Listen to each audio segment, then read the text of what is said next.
నిన్న లోకేష్ చెబుతున్నాడు జగన్మోహన్ రెడ్డి గారి పేరు రాశారా అని అడిగితే జగన్మోహన్ రెడ్డి గారి పేరు ఉందో లేదో మీ త్వరలో తెలుస్తుంది. మీ మామయ్య బాలకృష్ణ గారి డైలాగ్ ఒకటి ఉంటుంది, నాకు నువ్వు ఎదురు వచ్చినా నీకే ప్రమాదం, నేను ఎదురు వచ్చినా నీకే ప్రమాదం. అలాగే ఆ బుక్లో నువ్వు లోకేష్ నువ్వు జగన్మోహన్ రెడ్డి పేరు రాసినా నీకే ప్రమాదం, లేకపోతే జగన్మోహన్ రెడ్డి గారు ఏదైనా బుక్లో నీ పేరు రాసినా నీకే ప్రమాదం.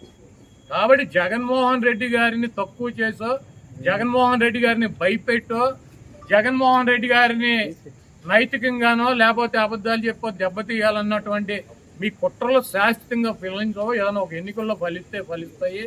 అదేవిధంగా అంబటి రాంబాబు గారు లాంటి స్వచ్ఛమైనటువంటి నికార్స్ అయినటువంటి వైఎస్ఆర్ కాంగ్రెస్ పార్టీకి, జగన్మోహన్ రెడ్డి గారి కుటుంబానికి అండగా ఉన్నటువంటి వ్యక్తుల్ని మీరు ఇబ్బంది పెట్టడం వలన భవిష్యత్తులో దెబ్బకు దెబ్బ మీరు కూడా ఇటువంటి ఇబ్బందులను ఫేస్ చేయాల్సినటువంటి పరిస్థితి తప్పకుండా ఉంటుంది. వాటన్నిటినీ తట్టుకొని నిలబడగలమన్నటువంటి శక్తి సామర్థ్యాలు కనుక మీకు ఉన్నాయంటే రండి, దమ్ముగా వచ్చి మమ్మల్ని ఏం చేయాలనుకుంటున్నారో రాంబాబు గారినో నన్ను లేకపోతే మాట్లాడే వాళ్ళని ఏం చేయాలనుకున్నారో చెయ్యండి.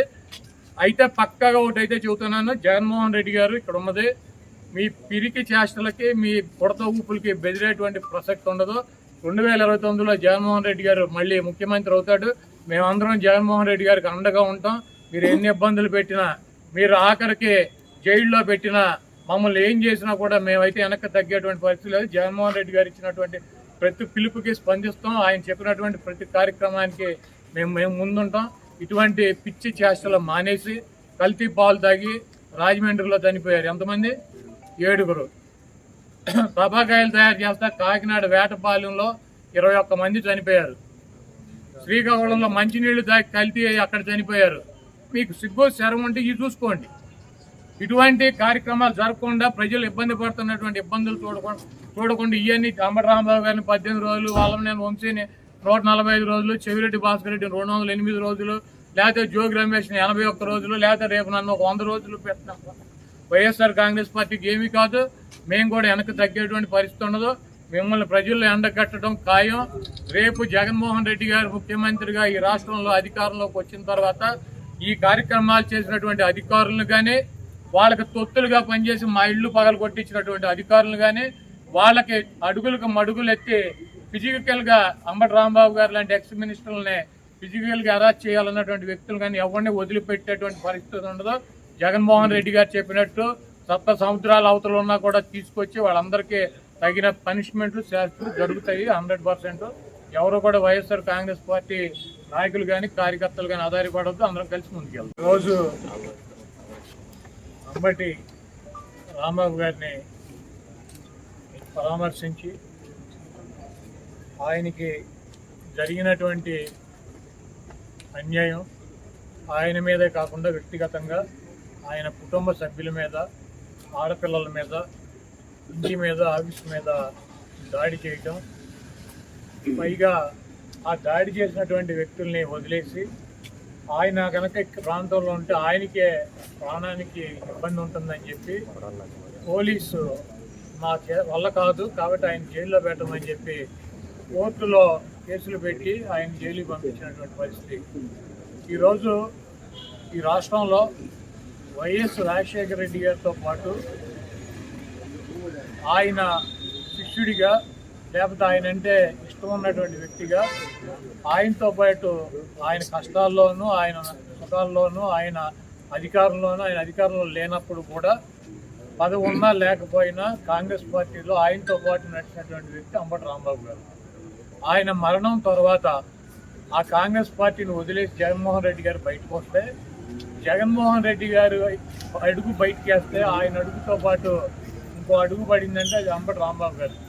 ఎన్ని కష్టాలు వచ్చినా, ఎన్ని ఇబ్బందులు వచ్చినా జగన్మోహన్ రెడ్డి గారికి అండగా ఉంటూ ఆయన తరఫున ఆయన చెప్పాల్సినటువంటి వాయిస్ని ఆయన ద్వారా ఆయన తీసుకున్నటువంటి ప్రతి నిర్ణయాన్ని ప్రజలకి చెప్పేటువంటి వ్యక్తుల్లో అంబటి రాంబాబు గారు ఆ వైఎస్ఆర్ కాంగ్రెస్ పార్టీ స్థాపించినటువంటి వ్యక్తుల్లో 10 మందిలో అంబటి రాంబాబు గారు ఒకడు.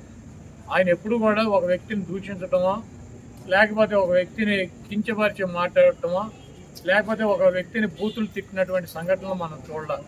చాలా మర్యాదగా, చాలా పద్ధతిగా వారు వీరు అంటారు, గౌరవించేటువంటి భాషలోనే ఆయన మాట్లాడతారు. ఆయనకి ట్రాప్లోకి లాగాలని చెప్పి ఒక నీచమైనటువంటి బ్యానర్ జగన్మోహన్ రెడ్డి గారి మీద కట్టి తిరుమల లడ్డూ గురించి ఆయన గుడికి వెళ్ళి ఆ బ్యానర్ తీయమని చెప్పి ఆ బ్యానర్ దగ్గర ఆగి ఆ ముందు రోజు మాట్లాడితే ఆయన వచ్చే దారిలో కర్రలు పట్టుకుని కొంతమంది చిల్లర మూకని పెట్టుకుని అమ్మటి రాంబాబు గారిని అమ్మనా బూతులు తిట్టిస్తే ఆయన ఆవేశంతో వీళ్ళందరూ ఎందుకు ఆయనే రమ్మని చెప్పి చంద్రబాబు నాయుడు గురించి మాట్లాడిన మాట వాస్తవం. అయితే ఇంటికి వచ్చి రియలైజ్ అయ్యి ఆయన ఏం చెప్పాడు, నేను ఆవేశంలో తప్పుగా మాట్లాడి ఉండాల్సింది కాదు, కాకపోతే ఆవేశంలో మాట్లాడాను కాబట్టి ఆ మాటలు వెనక్కి తీసుకుంటున్నానని చెప్పి అపాలజీ చెప్పాడు. అయినా కూడా ఏదో అంబటి రాంబాబు గారి ఇంటి మీద దాడి చేస్తే ఈ రాష్ట్రం ఉన్నటువంటి వైఎస్ఆర్ కాంగ్రెస్ పార్టీ మొత్తం తీసేస్తారనుకున్నారా? జగన్మోహన్ రెడ్డి గారు ఎట్టి పరిస్థితిలో తీడు. ఏ కార్యకర్త కూడా వెనక్కి తగ్గేటువంటి పరిస్థితి లేదు. దాడి చేయటం కాకుండా ఇంట్లో ఆడవాళ్ళని బూతులు తిట్టడం, ఆడవాళ్ళు ఉన్నటువంటి ఇంటి మీద దాడి చేసి కార్లు పగలు కొడతాం, ఇల్లు పగలు కొడతాం, ఆఫీస్ పగలు కొడతాం. ఈ చేతగాని పోలీసులు దగ్గరుండి కాపలాగా ఉండి ఇవన్నీ కూడా చేయించినటువంటి కార్యక్రమాలు. ఆయన అరెస్ట్ చేసి జైల్లో పెట్టారు. ఇప్పుడు ఏమైంది? 18 రోజుల్లో ఆయన బయటకు వచ్చాడు. ఈరోజు వైఎస్ఆర్ కాంగ్రెస్ పార్టీలో కానీ రాష్ట్రంలో కానీ ట్రెండింగ్లో ఉన్నటువంటి హీరో, సూపర్ హీరో ఎవడంటే అంబటి రాంబాబు గారు. ఆయన్ని మా పార్టీలోనూ ఈ రాష్ట్రంలోనూ ఆయనకు ఉన్నటువంటి ఆయన ఒక 40 సంవత్సరాలు 30 సంవత్సరాలు సంపాదించుకున్నటువంటి ఇమేజ్కి 3 ఇంతలు ఇమేజ్ తెచ్చిపెట్టారు ఆయన. కాబట్టి మీరు ఇంత దుర్మార్గంగా వ్యవహరిస్తున్నా కూడా, మీరు అప్రజాస్వామ్య పద్ధతిలో వైఎస్ఆర్ కాంగ్రెస్ పార్టీని అణచివేయాలని చెప్పి ప్రయత్నిస్తున్నా కూడా, మీరు జైల్లో పెట్టినటువంటి ఏ వ్యక్తి కూడా రాజకీయాలు వదిలేసి పారిపోలేదు. ఇది గుర్తుపెట్టుకోండి. ఏ వ్యక్తి కూడా తగ్గేటువంటి పరిస్థితి లేదని చెప్పి ఇంకా బలంగా జగన్మోహన్ రెడ్డి గారికి మద్దతుగా మిమ్మల్ని ఎండగట్టేటువంటి కార్యక్రమాలు తీసుకుంటున్నారు. మీ ఎర్ర బుక్కులకి, మీ పసుపు బుక్కులకి ఇక్కడ భయపడేవాడు ఎవడో లేడన్నది గుర్తుపెట్టుకోవాలి.